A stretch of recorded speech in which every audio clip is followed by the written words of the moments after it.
अस्सलाम वालेकुम dears, welcome you all. हम लोग इस चैनल में सबसे ज़्यादा कोशिश करेंगे कि बेसिक टॉपिक्स को हम लोग कवर कर लें जो ज़्यादातर हर एग्ज़ाम के लिए ज़रूरी हो।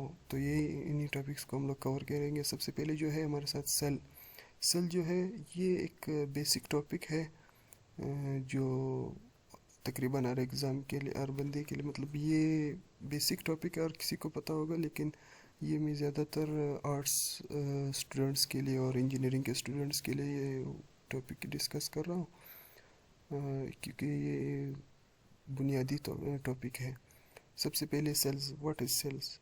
सेल जो है हमारे पास ये एक बेसिक यूनिट ऑफ लाइफ है। बेसिक यूनिट ऑफ लाइफ हम लोग इसको इस तरह कह सकते हैं कि जिस तरह एक दीवार है उसे हम उसकी बुनियाद हम लोग ईंट को कह सकते हैं कि मतलब एक ईंट के बाद दूसरा ईंट, फिर तीसरा ईंट, इस तरह बहुत से ईंट मिलकर एक दीवार बनाते हैं। इस तरह सेल भी जो है हमारे साथ बॉडी के जो तमाम पार्ट्स है, या हमारी बॉडी है, या प्लांट्स बॉडी, एनिमल्स की जो भी बॉडी, एनिमल है, प्लांट्स है, जो भी जिस तरह की भी ऑर्गेनिजम्स है, लिविंग ऑर्गेनिजम्स, वो सारे सेल से मिलकर बने हैं। तो सेल जो है हम लोग उसको बेसिक यूनिट कह सकते हैं कि cell is the basic unit of life. It is the functional and fundamental unit. मतलब फंडामेंटल यूनिट ये उनकी बॉडी भी, ऑर्गेनिजम्स की बॉडी भी सेल से मिलकर बनी है, और ये फंक्शनल यूनिट भी है। मतलब जो सारे काम बॉडी में होते हैं सेल ही करता है, ज़्यादातर उनके सेल के कोऑर्डिनेशन से मिलकर होता है। सेल बेसिकली जो बना हुआ है, सेल जो है लिपिड से मिलकर बना है, कार्बोहाइड्रेट से और न्यूक्लियोटाइड से, मुख्तलिफ न्यूक्लियोटाइड से ये मिलकर बना हुआ है। तो इसकी डिस्कवरी के बारे में अगर हम लोग कह दें कि सबसे पहले जो सेल डिस्कवर हुआ था, रॉबर्ट हुक ने डिस्कवर किया था।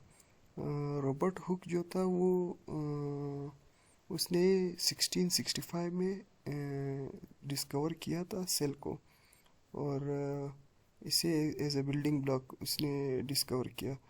उसके बाद जो हम लोग सेल को डीपली देख ले, सेल जो है दो तरह के, मतलब ऑर्गेनिजम्स को हम लोग तकसीम करें, दो तरह के ऑर्गेनिज्म नेचर में या यूनिवर्स में पाए जाते हैं। एक तरह के हम लोग उनको दो हिस्सों में तकसीम कर सकते हैं। एक होता है यूनिसेलुलर, एक होता है मल्टी सेलुलर। यूनिसेलुलर जो है जिस तरह नाम से ज़ाहिर है, यूनी मतलब एक, और सेलुलर जो एक सेल से मिलकर बने उन्हें यूनिसेलुलर कहते हैं, जबकि मल्टी सेलुलर जो एक से ज़्यादा सेल से मिलकर बने हो उन्हें मल्टी सेलुलर कह सकते हैं। तो यहाँ पे इनके एग्जांपल है। यूनिसेलुलर हम लोग देख सकते हैं, बैक्टीरिया जो है हमारे साथ यूनिसेलुलर है, पैरामीशियम, अमेबा, क्लेमिडोनास, ये सारे एक मुख्तलिफ टाइप के एल्गी और फंजाई है, ये यूनिसेलुलर है। मतलब ये एक सेल से मिलकर बने हुए हैं। ये आप लोगों की दिखाई दे रही है, ये पूरी इनकी एक बॉडी है, तो ये एक सेल से मिलकर बने हुए हैं। उसके बाद अगर दूसरी तरफ देखा जाए, multi cellular organism. Multi cellular ये ऑक्टोपस जो है ये हमारे साथ मल्टी सेलुलर ऑर्गेनिज्म है। और ये पेट्रोमाइजोन, ये जो है एक तरह की मछली है टाइप, इसको हम लोग वेम्पायर फिश भी कहते हैं हम ख़ास तौर पर, क्योंकि इसके नोकदार मुंह होता है, इस वजह से इसको वेम्पायर फिश भी कहते हैं। तो ये समुद्री, इसको जब हम लोग देखा जाए, मल्टी सेलुलर का सबसे बड़ा एग्जांपल इंसान है। ह्यूमन बीइंग जो है वो मल्टी सेलुलर है।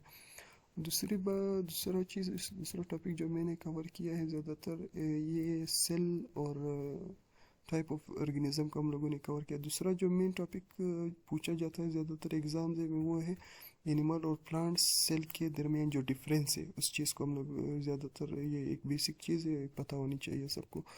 एनिमल और प्लांट सेल में जो जैसे हम लोग इनके शेप देख सकते हैं, एनिमल सेल जो है ये एक तरह का राउंड शेप है, जबकि प्लांट सेल जो है ये हमारे साथ ये रेक्ट